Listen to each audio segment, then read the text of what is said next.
with that, or you're a marketer that's trying to market an event like this and crafting a narrative around why people should attend this event. Like there's an aspect of storytelling there, right? But then what AI does today is really, irrespective of who you are, whether you're a novice, you're a new student coming out and taking a role like this, or you're an experienced person, right? You can amplify your ability to convey stories and convey it in a way that associates with the audience that you're trying to target. So being able to pinpoint who your audience is, creating a narrative, whether it's the narrative around the product, whether it's the narrative around the marketing that you're trying to do, and put it in a way where you can connect with your audience in an emotional association. That's something that you can do with AI today. And so what that means to me is there is no one person who's a designated storyteller. All of us are storytellers. Amazing. Camera is definitely not a hard sell. I'm one of the greatest proponents in using that in day-to-day operations. So big marketing push here, time out for camera too. I would love to throw the next question to Nikhil. I would love for you to tell the audience what Scrollmark is all about. And I will also append that question by saying there was the age of the influencer. Today I don't hear that. That's not used. The term influencer is not really used. But instead, all of us and all of them out there have become content creators, filmpreneurs, contentpreneurs. So how does Scrollmark, how does your product and what you're trying to do, how does that really align with the day and age of the content creator? Yeah, so I think to kind of talk about that and what Scrollmark does, we really help spark conversations on social media by automating engagement with the community, right? And so part of this is done by really capturing your brand voice and leveraging AI to kind of amplify the role of the social media manager, who is typically in charge of hosting all these conversations. Sometimes hundreds or thousands of DMs, comment responses, etc. Right? So by leveraging AI to capture your brand voice into this, you can really move from being someone that has to spend non-trivial time sending template messages to really being almost an operator as and then how is that a fair balance? Because ultimately there is the story, the creative element, like the craft of it within your platform as well. Like how am I, as a creator, putting out my story, but how do you balance that authenticity than going against the formula? Or how do you prevent it from being formulaic in that sense? Yeah, so I think to kind of tie this back to an analogy of, think about movies and you can think about video games, right? So with movies, you have this like unidirectional medium by which people consume the content, and typically the engagement is just for the time of the movie, just like 2 hours you watch it. Whereas with video games, you have this interactive, personalized experience, and with like role-playing games, for example, it's almost like an interactive movie where users can, or players can go choose their own adventure, set their own difficulty level, and the engagement time ends up being 20, 30, 40 hours to consume the game. So I think the space and direction that AI is going today is extremely good at hyper-personalization for each individual user, and so you can really continue organic conversations as well. So the takeaway here is Scrollmark, what you are really trying to do is you're helping everyone be a content creator, put out the story out there, amplify that, right? And then I would love to turn to Coil, to Mehul in that way. If that's what Scrollmark is doing, you're helping everyone create those stories in itself, making it easier for the story creation, right? So I would love for you to tell the audience what OLAI is all about, but at the same time, answer also the question, if everyone is now a storyteller, how do you stop that marginalization of things in the ecosystem? Coil is an agentic AI filmmaking platform. That's all the buzzwords I could think of at this moment. But in reality, we just use AI to create films. We think of it as the next step after, camera, CGI, and now it's just AI. In terms of how it helps storytelling, to your point, like everyone is a storyteller. And the line between, to your point, the line between movies and video games is sort of blurring now, right? So if everyone, so I'll give you a very simple example, right? There is a new Harry Potter that's coming out, and they casted some new 11-year-old kid instead of Daniel Radcliffe. And now 50-year-old people are complaining about the kid, right? And like, as a human, you think about it, why is that happening? It's because I think of myself as Harry Potter, and I was like, I don't associate with that. So as we're going about it, everything is becoming more and more personalized. I would want to see myself as the protagonist of the story. I would like to see my friends as part of my story. And that's what we're doing. We're enabling everyone to create their stories. And to your point about homogenization, it is the opposite of that. Because now we get to see so much diversity of content that just didn't exist before. For example, we're working with a few Bollywood studios to create end-to-end AI-generated content. It's not public information now, but it will soon be. And what's interesting is in Hollywood, there's a lot of talk about, AI is going to replace jobs and all of that, which is a very fair conversation to have.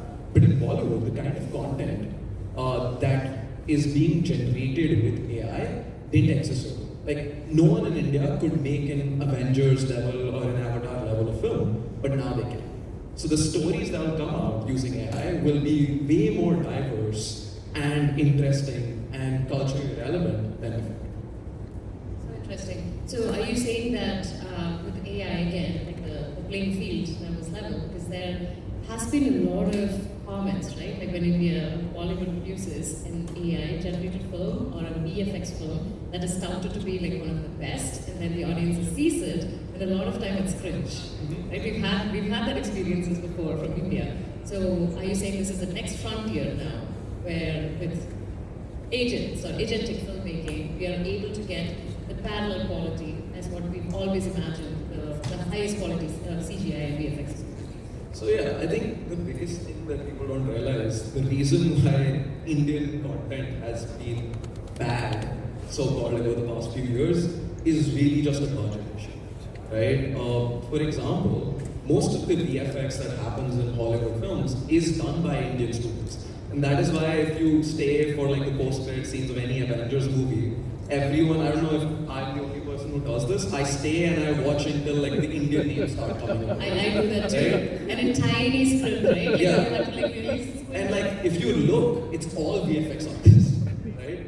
So these are, people exist in India, they just don't have, like Indian studios don't have the money to do it. Back in the day, it used to be Japanese things. Exactly.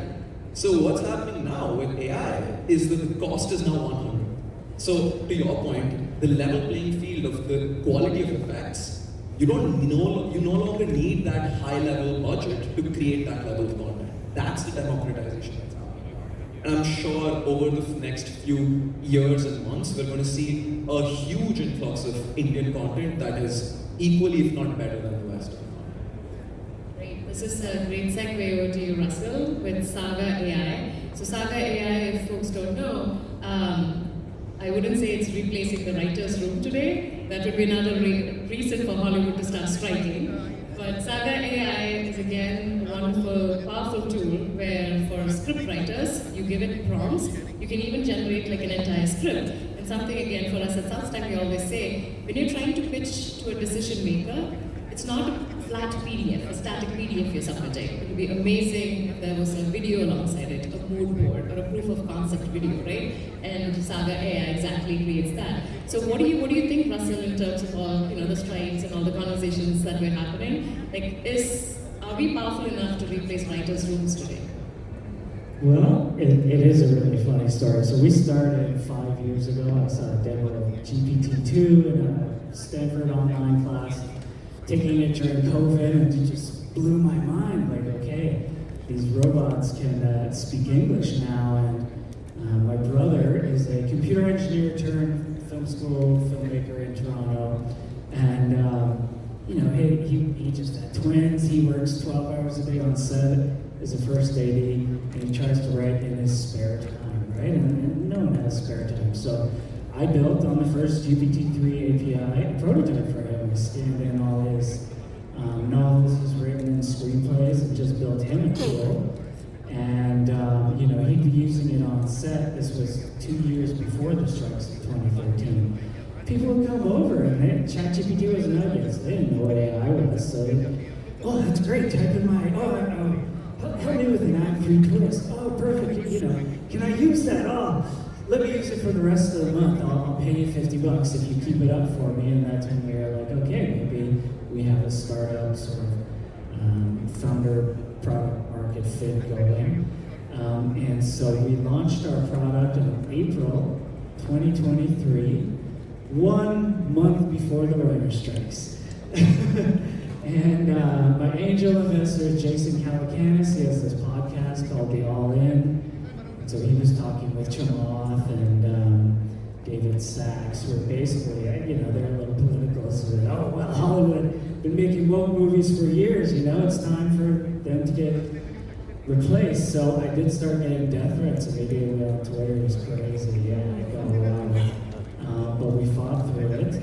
And now what we hear is people in writers' rooms will be stuck, and someone will go to the bathroom, and they'll come back with 5 new ideas as they're tucking their phone and ChatGPT in their pocket, right? So people, I don't think it will replace writers' rooms, but they use it for research. If it's a hospital procedural, you can say, Gemini, what's the weirdest disease that's never been covered on General Hospital, right? Something that would make a weird episode. And so you're saving money, yes, but I think that's what Hollywood needs at this point. It's not about firing people to save money, firing the writer's room. In fact, they can't because of the 2023 negotiations. But I think when people, Steven Soderbergh, everybody's interviewed in Variety, Deadline, THR now, like, if my movie used to cost $250 million and now it costs $75 million, and I make the same amount of revenue, so the profit goes up. And I always think, if Hollywood had been the one to invent generative AI, it would be hailed as the savior of the industry, right? It brings costs down, but so I'll stop there. But yeah, writers' rooms, it's interesting, but going the way of AI is secret. Love that point of view there. I was thinking about this question I really wanted to ask you, Russell. There's this film on Netflix called Humans in the Loop. Some of us here are connected with it. Some Stack Studios, we've promoted Humans in the Loop. It talks about looking at AI, agentic AI, or LLMs as a child. And Humans in the Loop, you're training a child, just like a human child learns. It learns based on what you're teaching it, their environment, the people around it, right? That's how you all have our behaviors, who we become we are. So similarly, let's say I'm using Saga AI, and there are so many stereotypes out there are so many biases out there. How is your product staying clear of the bias? Let's say today I want to write or create a script on a very specific, let's say global south, as opposed to the Western market, right? Because a lot of the data around agents and LLMs, they're created out of the Western point of view. So if I want to create something super niche within Saga, will I be able to get that context? Or what are you doing so that you're devoid of biases? Yeah, so when we started, and it's an ideation app, so picture like going through the pages, you're planning the plot, the characters and their backstories, the acts, the beat sheet, before you even get to writing the script. I kind of lost my train of thought there for a second. Repeat the last part. In terms of like the biases and the stereotypes. Yes. So what we do is, since day one, we've been multimodal and multi-model. And so if you ask, and our users they're in Hollywood, they're at USC, UCLA Film School, at Emerson DePaul. And so we offer, if you ask for what's a good B story for my movie, we do a lot of prompt engineering. Well, it reinforces the theme with secondary characters. We'll go to the characters page. And then you get like 5 ideas, and one will be from each of the top 5 LLMs at the time. And one of those is open source, Meta Llama. So what we find is it's hard to get around the content filtering or the biases on the side of the API, the AI agent, the model company we're using. But yeah, by having a variety of 5 different models and prompting them in slightly different ways, you're going to get different results, and that seems to help reduce bias. And then on the image side, I won't get into it, but I think Google solved this years ago. It comes down to the training data set. So if everybody in your melanoma training set is has white skin, Caucasian skin, it will be bad at predicting for people with darker skin tones. So that's stuff we can't really help on our side, but we're proud to see Google and OpenAI, solving these problems daily. We don't want all the villains to look like people with right? I would love to toss a question to all of you, right? At some point, we've all heard this term brain drain, especially as related to the subcontinent, where eminent, respected, very well educated folks migrating out of the subcontinent and making it big. Creativity drain in that context is something new as related to agents and LLMs and AI. I would love to throw it to Anwar to start with, like Canva. How are you thinking about this creativity drain where everything is sort of right there for me, spoon-fed to me? What about my creativity? What about my personal touch? Am I all up there? That's a great question. I think this is also something that we've seen internally as we build some of these products, right? What we've seen is that when you kind of delegate work to the AI and say, come up with something for me with a simple prompt, it gives you an answer. It's getting better for sure. It's creative, but the reality is most of the output that we've seen, even though it might look good, like some of these amazing new models, whether it's VO creating videos or C-Dance creating these amazing visuals. The thing is, you can tell that the content was created with AI. Part of it is because it lacks a soul. And it's something that most people find it difficult to pinpoint, but there's always this nagging thought saying, that looks like AI. Right? I think Satya kind of talked about the real content also being confused with AI now, but maybe it's because maybe it's partly because people have like this bias and natural instinct. But I think there's also this aspect of something in our lizard brain that says danger or like bad, not human created. You're afraid of that, right? So I think there's a lot of that happening because of content. And even when we created, we launched something called Canva AI 2.0, and we have a whole bunch of agentic capabilities to create videos and all sorts of different types of content. Even when we were testing, as we were building this product, what we were seeing is that when you let the AI generate the content, whether it's a narrative video without person there, they all kind of look the same. And the thing that's interesting to us, because that's always been kind of our thesis, which is you want to amplify the creativity. You want to make sure that you enable people to inject their taste and their like experiences and their point of view into the content that's being created. And we spent a lot of effort in trying to make that delivery. And one school of thought might have said, let's make it just super simple for people to use AI to generate things. But we've taken the other side, which is, sure, let's enable, we can give access to people with the tools, but you really need to make people kind of weigh in, because that comes out in the content. And we've seen that content actually perform a lot better than content that's generated by AI. I saw Mehul smirk when you said AI filmmaking without a soul, so I would love for you to talk about the creativity drain and what is this bias, right? Like you're an AI product owner with no soul or yes soul. So it's very interesting, right?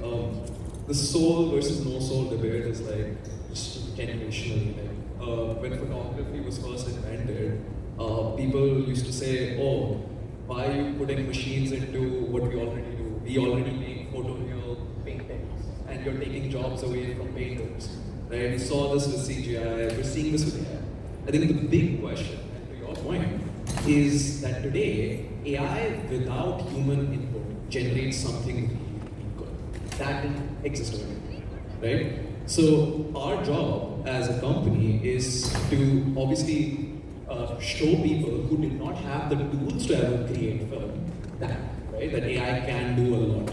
But the second important job is to, again, to your point, enable people to edit that. So if you use something like Rio or C-Dance or Happy Horse, this new model that came out like a few weeks ago, the first generation will look really good, but then editing that first generation with your taste is the hardest job. So because we're a company on top of all of these models, that becomes our responsibility to make it so that you have your taste, right? If I am responding to my boss or anyone with just the ChatGPT written answer, then obviously it's very obvious.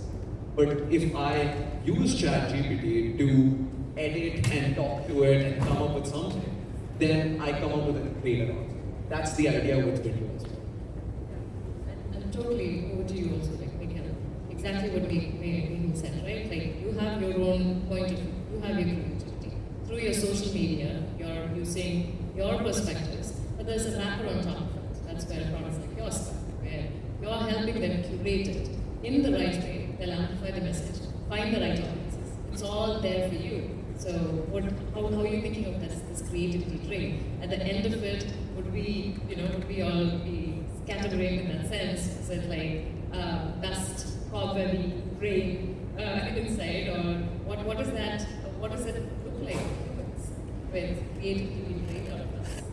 Yeah, absolutely. So I think that, to Mehul's point, I think just because a painter uses a paintbrush does not make them not an artist. And so I really feel that it's not really creativity drain, but more so creativity enablement, where usually as a creative person you have like something that you're really good at, but there are many parts of creation that you're perhaps not good at, or social media, for example. Maybe you're really good at coming up with ideas for content, maybe you're really good at actually filming and editing that content, maybe you're really good at finding your niche and doing your analysis and analytics post-performance. It's very hard to find somebody that's really skilled in all of these things. But AI is kind of serving more and more as a creative partner. Fill in those gaps, make it easier for people to have their own thing. I would love to ask a question again for our audience too. Maybe starting with Russell. What is a trend that you're seeing today that you never thought would happen? This was unimaginable for you, but in your work you're seeing this happening and you're either astounded, you're angry, or you're happy. I'll do a happy one. So, again, doing this for like the last 5 years and just seeing people who, all walks of life, all professions, always dreamt of writing a novel or, a screenplay, and they want maybe just one movie that they've always wanted to make. And to see people like that pick up Adobe Premiere Pro and learn advanced video editing, which is very difficult, to see them creating songs with lyrics in Suno, Udio, Lyria 3 from Google, 11 Labs has a model. And so these, it used to just be 30-second movie trailer punching that looks like this, no voices because the lip sync was terrible. And now I'm seeing people I never would have imagined making 2-minute, not 90-minute, but like 2-minute movies that are really good. And I don't think any of them would have got into it without AI and the excitement around it. And just the unfortunate thing is to see, someone like, grandma, middle-aged man or something post their first 2-minute short film and they're so proud. And then now just to see the haters on Twitter, like, slap. You can tell they don't even watch it. It's like they have Google alerts for AI movie, and they just, so it's been super positive on one hand. It's also like, I feel maybe the world is kind of a mess right now, and as a symptom of that, there's a lot of just people default to sort of hate and anger and fighting, whereas I think the best thing for Hollywood to do, they have not had the answers. They have not been getting it right for the last few decades. So maybe, it's hard, it's easier to hate than to learn and support and grow as a person. So I just wish we'd see more of that, but I'm optimistic. It seems to be turning around. It was a lot worse in 2023 during the strikes, and there's no strikes this time, so no one tell me to jump off the Golden Gate Bridge yet. So, The same question over to you, Arman. What is a trend that you're seeing that either makes you happy or angry or even like bewildered? Yeah, I guess the trend. I don't know if it's happy or bewildered or where it is, but like I think I did not expect the role of a lot of roles actually, in fact, to become less about the art of production, but more of the art of curation. And this is true for everything these days. Like we're in the Bay Area, technology, writing code. It's code with agentic coding is much more about like defining the vision and defining the strategy, getting a bunch of agents to do your work, and then curating and figuring out which is actually what is good, having the taste to pick what is good and then going with that. The same thing goes with production now as well, right? Like as Russell was saying, and the average person who has an idea, who has a vision, doesn't need to learn all these complex tools. They can get these AI tools to produce the content for them, and then they can curate what is good, what's not, and put something together holistically. So that is like, I don't know where I lie in that spectrum, but it's not something expected, which is unimaginable like 10 years ago, in that sense, right? And Nikhil, in social media, where, I don't know, it's almost like fashion in Paris, right? A trend, it doesn't really catch, but it catches on and it's gone. So how, again, in terms of that band or that graph that I mentioned, what is something you're seeing that was unimaginable or something that makes you mad, angry, anything? Yeah, so I think for sure it has to be all of the faceless AI potentials that have popped up. Like I've seen a ton of like Bigfoot vlogging or like vegetables having affairs with each other, like all sorts of like crazy stuff out there, right? And I've been seeing this for like over a year now, and I assume it's just bad, people will get sick of this content, go away, but absolutely not. It's weird posts with like millions of views, hundreds of thousands of likes that continue to follow on feeds for like shop. It's kind of interesting. Talking vegetables getting millions of likes, yeah, I would imagine. Yeah, I think what's interesting is how people are interacting with this, right? What I'm very fascinated by is because everyone's level playing ground has upgraded, right? So a recent trend that I'm seeing is if people don't like something, like for example, Stranger Things, they didn't like the ending. Someone just made it with AI and they just posted it. Same with Game of Thrones, same with stuff. What I'm like looking forward to is like how it expands more, like this serials that my mom watches. I'm looking forward to her being like that Saas Bahu serial was not good. The ending of Jodha Akbar, I wanted something else, and her being able to generate that. I'm really looking forward to that. That would be quite something, right? Like we all can generate our favorite shows and have a completely different ending, especially Game of Thrones. A lot of people wanted that.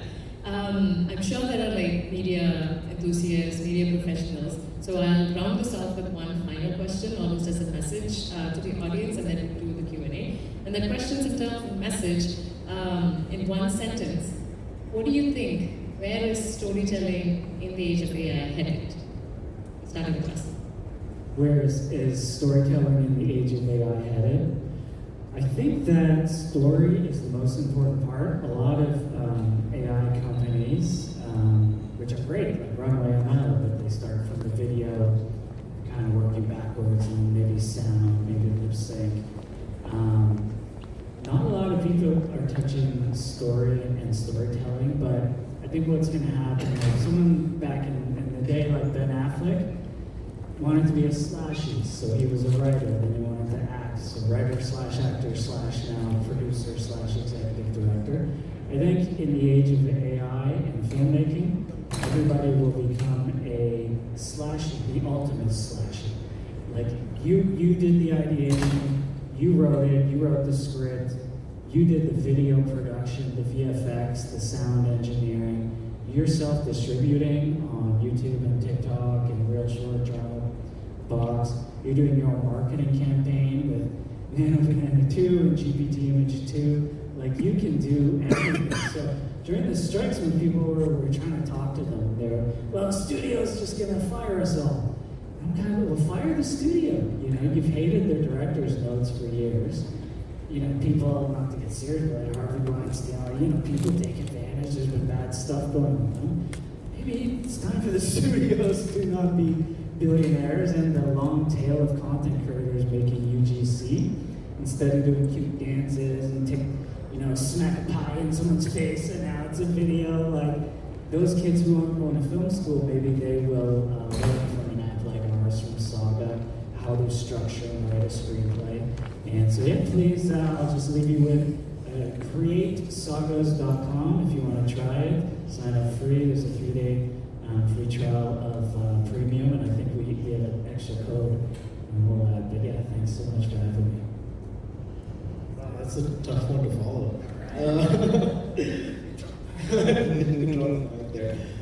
Yeah, I agree with that. I think for me, I'll kind of go back to the whole point about we're all storytellers. We're all, we need to have the ability to be able to curate the right type of content, create a